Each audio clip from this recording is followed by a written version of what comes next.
So wait. Hello, everyone. Hello. Yes, you are welcome to Just Gisting with Bethel and Nduka, or Nduka and Bethel. Does it look like I'm alone today? I don't think so. You are never alone. I'm never alone. Yes. Which football club has that? I think it's Liverpool. Liverpool. Yes, I will never walk alone. I used to have somebody that is, close to me, and his club is Liverpool. So I got to know. I've tried to liking football. I have tried everything I can to like that game. I just found that I could not. For me, I could not. For me, that is an answer prayer. All of you that have husbands that like football so much, Twale, we are just normal. But at times I envy those guys that have clubs. When they even told me, I say, which club will I not have? They will give you everybody. So suggest club for Ndus Bobo, the club that you can join. Okay, so today. I'm so excited today. Yes, I know you are always. Yeah, yes. Welcome, everybody. Welcome. So today is a wonderful day. Why is it wonderful? I want to do to him what he did to me on Friday during the Valentine. Hot seat. Hot seat. Okay. I'm waiting. Thank you for branding my face on your watch. Okay. Thank you. Okay, so I know some of you know that he's an artist, and if you don't know, he's artist par excellence. Visual artist, and summa cum laude. Did I get? Yeah. Yes. So I want to be asking him to share his art story, art journey, art process with us, just to encourage someone out there. I know that when you listen to his story today, you will gain 1 or 2, 3 things from there that will help you make a decision to be an artist or to support one if you've got one. So come with me and let's get right into the gist. Okay, so No, I'm interviewing you. Hold on. Okay. So first and foremost, what inspired you to be an artist? Okay, I become an artist out of curiosity. I will see some drawings, and I just wonder how the artist is able to take his pencil or any material and carve a shape. So for me, I became very curious as a young boy, and I said, whatever means they achieve this, I think I want to achieve that.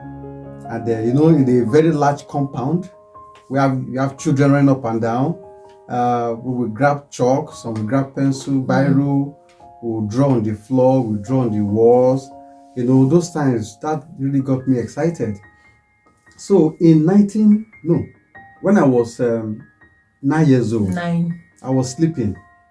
Then my mother woke me up and asked me, just asked, what would you like to become? I thought here and there. I said, I want to be an artist. He said, really? I said, yes. And ever since then, when I was 9 years old, till my mother passed about 10 years ago, she has always and ever supported me in art. So my mother was my greatest inspiration when it comes to art. Okay. Thank you very much. And I recall that you've got this fine painting of her, and you are always painting when we come visiting, then you are never alone. So growing up, I've seen people who are artists who didn't need to go to school. When I say school, I mean who didn't need to have a formal education. They just, like you said, stumble into it, start drawing and all that. But you are different. What prompted you? Or at what stage, at what point do you think you need to fine-tune your art skill and you had to go to school? Well, like I said, when the journey started, for me, I knew it was a no going back. And then in my primary school, I was always drawing. If you know me very well, if you know my classmates, they will tell you. Family members will tell you. Neighbors will tell you that even as a young child, I was always drawing. Then when I moved to secondary school, it became even more exciting. I had a wonderful art teacher, Mr. Aweniya. Then that was in JSS1, class 1 or form 1, whatever they may call it now. I went to him and I told him, I said, sir, I want to be an artist, And the man looked at me and he said, yes, it is possible. So since I was in, JSS form 1, up till I finished my SS or WAEC examination, as a matter of fact, I became the number 1 artist in my school, in secondary school. Yeah, I will also not forget to my classmate, who is Tijani, my very close friend. He is a born artist, and then as a young boy and as a fellow classmate, I had to draw most of my inspirations too from him, And one day I jokingly told him, I said, TJ, that in this secondary school, I'm going to beat you in fine art from class 1 to class 5. And you people shouted, how can you say that? How can you say that? TJ is better than you. I know it's better than me, but I believe in hard work. I believe that with hard work, you can break any barrier or any ground. And I continued. And throughout in secondary school, in our set, I collected all the art prizes, And then I went on to university, and I graduated with first class honors in graphic designs. Talking about first class, I made a first class honors as well. In which discipline? Nursing education. I made a first class. If you don't know, now you know. Okay, so thank you very much for sharing that story. So you thought that it was important for you to fine-tune the art skill by going to school, university, and you did all of that. Now, after all of that, how were you able to continue being an artist in the face of the many challenges, harsh economic conditions, your personal challenges and everything? How were you able to stay focused and remain an artist? You see, when you talk about challenges, and I want to say it now, and you see, growing up, at the same time, I saw lots of artists that were wallowing in poverty, as in serious poverty. Artists, by all definition, may not be the real rich person that you look out for in society. All right. Now, why? Because maybe in society where we are growing up, or even here, I've seen some artists here that are not too well to do, struggling financially.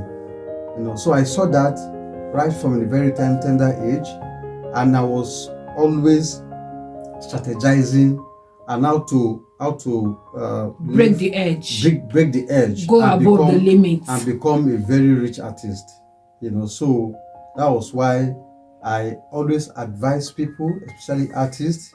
I say, yeah, it's good for you to draw and paint and sell your painting, sell your sculptural piece, whatever you are doing, sell your design. But at the end of the day, it is money that matters.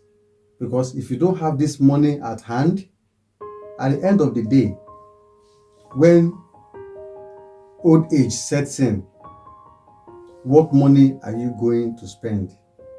How are you going to live your life? How are you going to sustain your clientele base? And generally, how are you going to survive? So I began to do a lot of research. And I told myself, I said, yes, I will be an artist. I will paint to people's admiration. I will contribute as much as I can in the graphics world. Of course, you know that I worked several years as a graphic artist and as a brand manager in the bank. And then at that point, I said, you know what? When I left the bank, I said, this is time for me to diversify. And then I went out to diversify, have a company. When you say diversify, what does that mean? Okay, so it means that I broke. Did you leave art, or together with that art you were still doing other things? Together with the art? Okay, you were doing other together things. with the art. So I was doing them. You see, pari passu, they call it pari passu. Side by side. Side by side. So I will do art in the morning. I will do yogurt in the night. I will do yogurt in the night, and I will do art in the morning.